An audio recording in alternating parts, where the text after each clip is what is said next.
Hello students, welcome to the class. तो चलिए आज हम स्टार्ट करते हैं। मैंने आज आपको लास्ट क्लास में बताया था क्लासिफिकेशन एंड इवोल्यूशन के बारे में, ठीक है।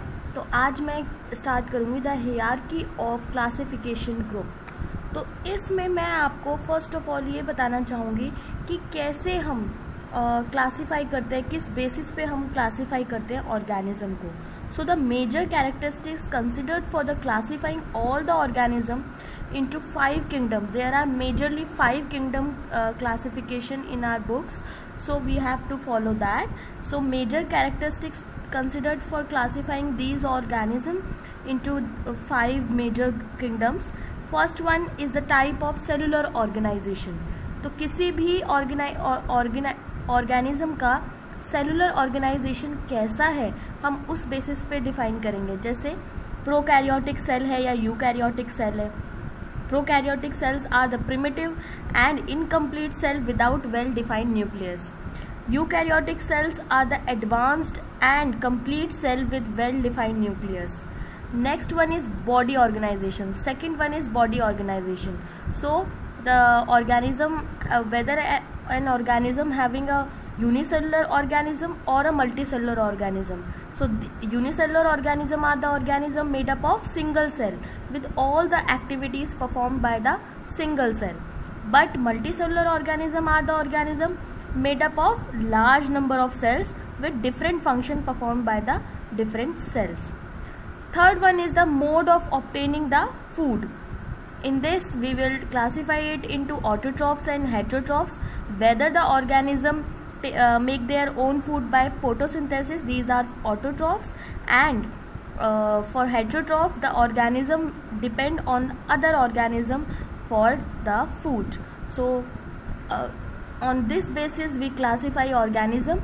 And yeah, so majorly the important characteristics of 5 kingdom classification was given by R.H. Whittaker. R.H. Whittaker was the scientist who briefly described he actually explained a lot of things about this 5 kingdom classification, and he divide the organism into these 5 kingdoms. And one more thing, whenever we classify the organism we divide it into a subgroup at various levels. Here the major group is called as kingdom, then phylum, then class, then order, then family, then genus, and then lastly species. So we classify according to this various level. About this we will definitely discuss in the classification. And yeah, that's it. So the classification Whittaker proposed is 5 kingdom classification. First kingdom is Monera kingdom, Protista, Fungi, Plantae and Animalia. So these are the 5 kingdom classification. They are divided into cell structure. They are divided on the basis of cell structure, mode and source of nutrition and body organization. So this is the mainly basis of classifying the organism. Okay, now start. First of all I would like to start with Monera. First of all, what about Monera? What do you understand by Monera? Monera is the very much primitive organism. It is prokaryotic, it is unicellular. Please note it down in your notebook. It is unicellular, it is prokaryotic. Mode of nutrition is heterotrophic or autotrophic both, and also the body lack the well defined nucleus and cell organelles. Example of Monera are bacteria, blue green algae, etc. So here you can see the organism do not have well defined nucleus, which I just now told you, nor do any of them show a multicellular body design. On the other hand, they show diversity based on many other characteristics. So this is all about the mode of nutrition. In this is either autotrophic or heterotrophic nutrition. Okay, and the examples are bacteria, Bruggen algae, cyanobacteria and mycoplasma.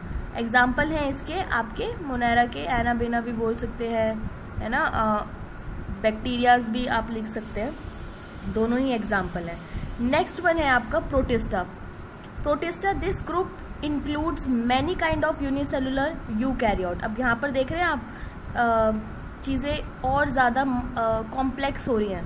पहले क्या था आपका unicellular prokaryotic, ये Monera क्या था unicellular prokaryotic. अब क्या हो गया है, प्रोटिस्टा क्या है यूनिसेलुलर यूकैरियोटिक. ठीक है, तो यूकैरियोट यानी कि अभी एक लेवल अपर हो गया है.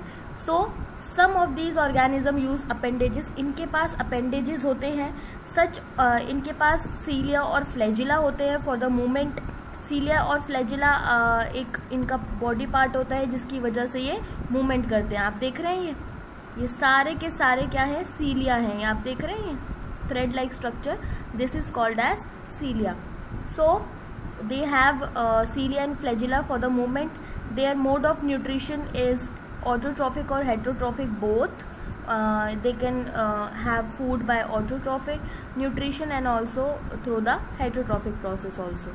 Example है इसके आपके algae, diatoms, protozoans, ये तीनों इसके examples हैं. ठीक है, आप एक दो examples भी याद रखेंगे तो चलेगा.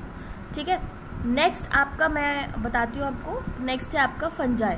फंजाई में क्या होता है कि हेट्रोट्रॉफिक, आप इसमें और ज़्यादा कॉम्प्लेक्स हो गया. ये पहले वाले क्या थे, ऑटोट्रॉफिक और हेट्रोट्रॉफिक दोनों कर सकते थे. अब यहाँ पर सिर्फ और सिर्फ हेट्रोट्रॉफिक न्यूट्रिशन मिल रहा है. So heterotrophic eukaryotic organism and some of them use decaying organic material as food and therefore they are called as saprotrophs. आपने सुना होगा सेप्रोफिटिक न्यूट्रिशन के बारे में. The organism which feed on dead plants and animals to obtain their food, they are called as saprotrophs, and this type of nutrition is called as saprotrophic nutrition. So fungi is one of the category in which saprophytic nutrition take place by the organism. So other require a living protoplasm of host organism for food and they are called as parasites. Parasites क्या होते हैं, जो कि दूसरे organism पे दूसरे organism को as a host treat करते हैं और उनसे अपना खाना ऑब्टेन करते हैं. So many of them have the capacity to become a multicellular organism at certain stage in their lifes and they have cell walls. आप ये ध्यान रखिएगा, फंजाई के पास सेल वॉल होती है and which is made up of chitin. Very very important, fungi have a cell wall which is made up of chitin. Chitin is what? Tough complex sugar that is made up of polysaccharides. Example है इसके yeast, molds and mushroom. आप कोई भी दो examples इसमें से याद कर सकते हैं. अगला इसका कुछ characteristics है. Some fungal species living permanent mutual dependent relationship with blue-green algae. So such relationship are called as symbiotic. Very important. Symbiotic relationship वो रिलेशनशिप होता है जब कोई ऑर्गेनिज्म दूसरे को भी फायदा पहुंचाता है और अपने आप भी फायदा गेन करता है, तो उस रिलेशनशिप को बोलते हैं सिम्बायोटिक रिलेशनशिप. तो आप देखिए इसमें ये जो फंजाई है सिम्बायोटिक रिलेशनशिप करता है किसके साथ, लाइकेन्स के साथ. So lichen and fungi symbiotic relationship is very good example in this category. Now we have all seen lichen as a slow growing large colored patches on the bark of the tree. ठीक है, सो ये था हमारा fungi के बारे में. तो मैंने आपको क्या बताया, लिख लीजिए अपनी कॉपी में. फंजाई क्या है, multi cellular non green eukaryotes. Nutrition क्या है, saprophytic, parasitic and sometime symbiotic relationship also. Body organization क्या है, fungus is made up of long filament called as hyphae. ये जो आप देख रहे हैं ना, ये फिलामेंट लाइक स्ट्रक्चर, ये क्या है, हाइफी है. And the network of hyphae is called as mycelium. तो ये क्या है, आपका पूरा नेटवर्क ऑफ हाइफी क्या है, माइसीलियम है. एग्जाम्पल इसके क्या है, Rhizopus, mushroom, yields, east, moles, ये सब इसके एग्जाम्पल हैं. नेक्स्ट क्लास में हम प्लांटी और एनिमिलिया के बारे में पढ़ेंगे डिटेल में. ठीक है, okay, thank you, have a nice day. Please go through the video and if you have any doubt you can ask me. Thank you.